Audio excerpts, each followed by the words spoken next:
L'horizon des événements, c'est une exposition en 2 chapitres qui est présentée donc à Dijon.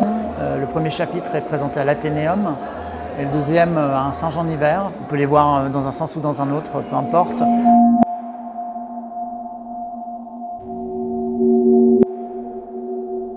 Le premier chapitre, donc à l'Athénéum, pose la question des climats potentiels et de l'impact de l'être humain qui peut aller au-delà de la simple présence terrestre. Je me suis appuyé sur des questions de climat martien, par exemple, pour évoquer le futur d'un climat terrestre qui serait désertique. Et cette première exposition propose une fenêtre ouverte sur un futur non désirable. Le deuxième volet, qui est un Saint-Jean-d'Hiver, explore plus principalement la question de la disparition de la cryosphère, en mettant en scène plusieurs installations qui sont sur des questions ou des interrogations liées à la réparation du climat en utilisant la technologie notamment. Tu ne trouves pas? C'est bête. Ça racle derrière la tête puis un grondement. Plus tu t'attardes, plus les certitudes t'échappent, te manqueraient 6 octaves, des cages à baleines pour toucher au commencement. Mes excuses glisses-tu entre tes doigts? Il faudra soustraire au papier l'engouement d'une poignée d'hommes. L'air se fait mince. On ne peut mettre le feu sinon à nos cheveux, rituels étanches qui ne rachètent rien. Mes excuses, cette maison est un fantôme sommaire, la perturbation des orbites ou quelque chose du genre. Sur pellicule, on aurait pu y croire. J'ai commencé à travailler sur ces thématiques quand j'étais réalisateur de documentaires, notamment sur des questions environnementales, pendant une dizaine d'années. Et puis, j'ai commencé à explorer ces mêmes questions de manière plus sensible, car je crois aujourd'hui qu'il faut multiplier les langages pour pouvoir impacter le public par rapport à ces questions-là. Et puis, je me suis plutôt spécialisé maintenant depuis 5-6 ans sur la question de la disparition des glaciers. Parce que j'aime dire que je suis atteint de nordicité et que je refuse de voir finalement ce monde fondre, qui est très particulier, le monde des glaciers, le monde polaire aussi. Ce sont des environnements qui sont fragiles, garants d'un climat stable et qui, s'ils disparaissent, en fait, c'est tout simplement l'humanité qui peut disparaître. Ce qui m'intéressait en premier lieu dans son approche, c'est que c'est une excellente synthèse de la façon dont nous, on travaille avec le art science. C'est une super démonstration du fait que la recherche artistique n'est pas forcément dénuée de rigueur. Et à l'inverse, la recherche scientifique n'est certainement pas dénuée non plus de créativité. Et la façon dont lui procède en s'entourant de chercheurs, en se documentant beaucoup, avec les rapports du GIEC notamment, ça fait écho à tout ça. Donc moi, c'est vraiment cette approche-là que j'aime beaucoup. Et derrière chaque pièce qui est produite, tu as un fondement, une base qui, scientifiquement, est ultra blindée. Et ce qui n'empêche pas derrière d'y avoir beaucoup de poésie en réalité. Et ça, moi, c'est vraiment cette conjugaison des deux qui m'intéressait beaucoup.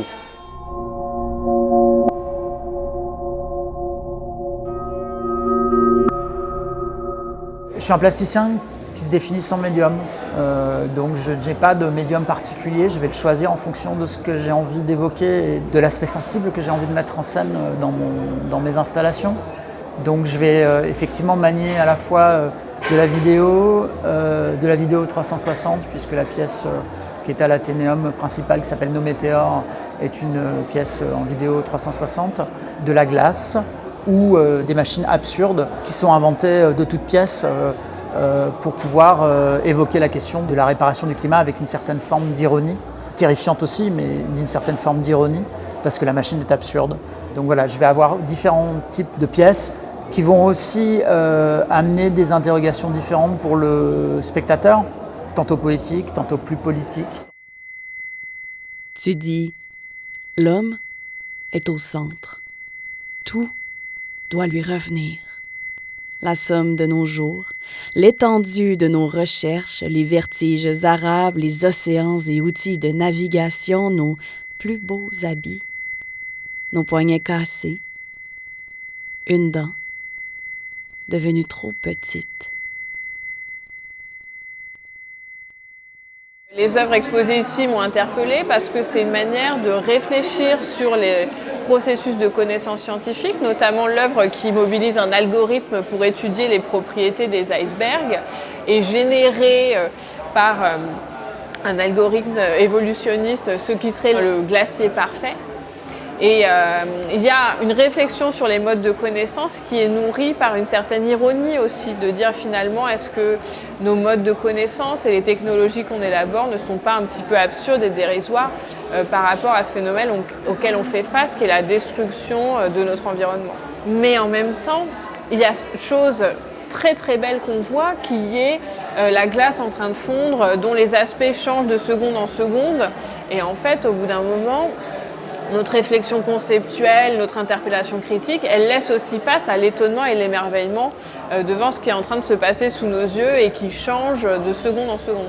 J'ai trouvé très enrichissant les discussions avec le public qui réfléchissait sur la place de nos émotions dans la protection de la nature et savoir si on a besoin d'être interpellé émotionnellement en plus d'avoir des connaissances scientifiques pour vraiment avoir un monde auquel on tient et qu'on veut préserver.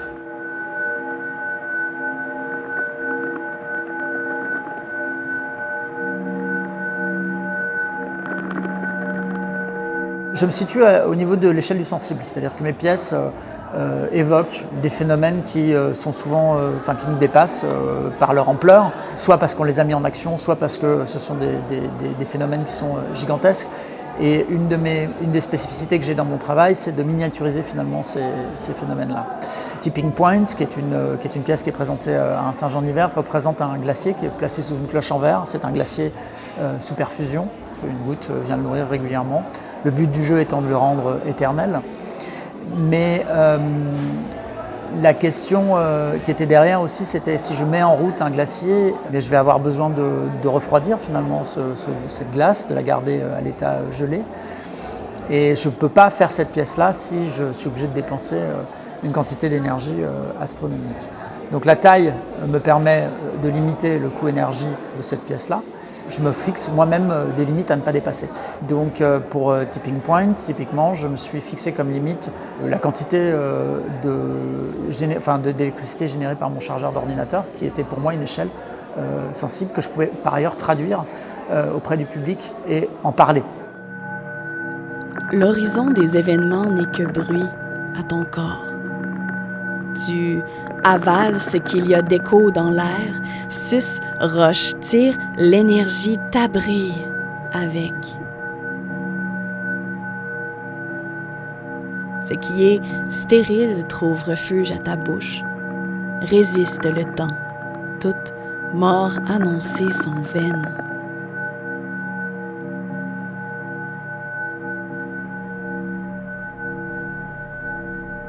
Une chose. L'humain se trompe souvent. Je pense que les thématiques et les questions que je pose avec mon travail nécessitent de m'entretenir régulièrement avec des chercheurs, qui soient glaciologues, climatologues, astrophysiciens, pour comprendre finalement ce qui est en train de se passer au niveau du climat mondial et notamment les impacts qu'aurait la disparition des glaciers, et donc pour être juste à cet endroit-là. Mais par ailleurs aussi, je crois que leur imaginaire nourrit mon imaginaire et inversement, donc il y a un vrai dialogue qui se crée à cet endroit-là, en tout cas de vrais échanges. Mais ça me permet aussi d'être assez juste dans ce que je raconte, en tout cas d'avoir les bons mots pour raconter ce que je raconte, et de pouvoir à partir de là en tirer un travail artistique qui m'est propre à moi et qui permet de traduire de manière sensible finalement ces rencontres avec les chercheurs et les chercheuses. Là, en plus, il y a l'intérêt, c'est un partenariat art et sciences dans un lieu non universitaire avec ce lieu intermédiaire qui est à la fois un lieu de détente et un lieu d'exposition où on peut avoir des formes de dialogue un peu informelles et où le public se sent à l'aise pour participer, nous interpeller, dire ça, j'ai envie d'approfondir là-dessus. Et le fait d'être dans un dialogue entre art et sciences, ça nous amène à rendre accessibles nos préoccupations à des gens qui viennent d'autres milieux qui ont d'autres pratiques. Et ça permet vraiment de faire une forme de dialogue qui peut nous interpeller collectivement en fait, sur la manière dont on peut appréhender les questions écologiques et les réponses qu'on peut apporter face aux dégradations humaines de l'environnement.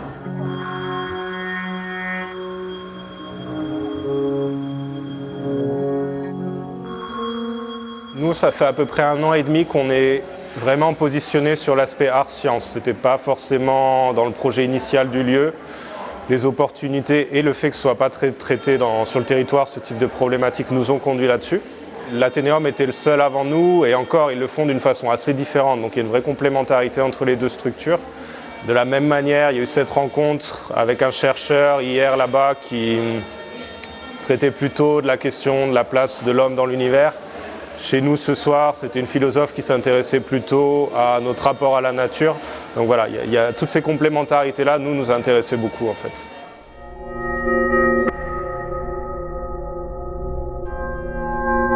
Il y a un désintérêt, un détachement de la science, notamment chez les jeunes générations, qui est assez flippant en réalité. Je ne sais plus ce que c'était, mais juste la statistique du nombre de personnes qui pensent que la Terre est plate aujourd'hui est hallucinante.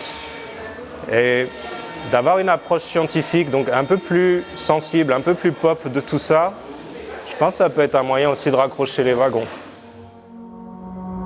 Ça racontera des histoires de fractures, d'hommes, de frontières, une poussière qui ne retombe pas.